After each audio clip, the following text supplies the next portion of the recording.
how troubling is that? But, you know, when I first see this, my first initial thought is this not akin to blackface?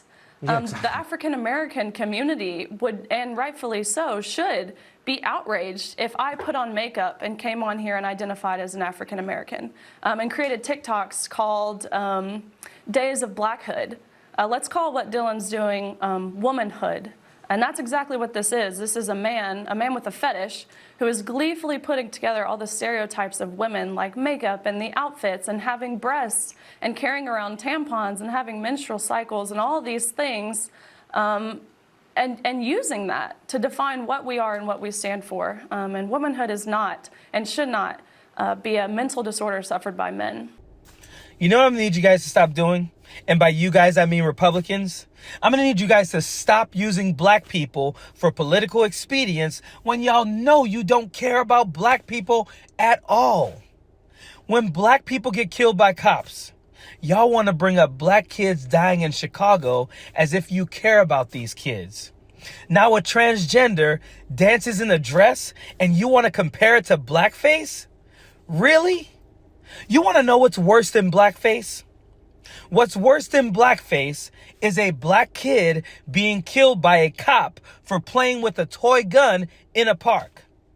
A black kid being dragged in the streets because a white woman lied about him.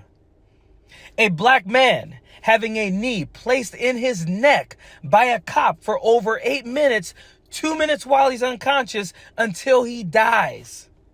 A black woman being killed in police custody with no one being appropriately charged for it.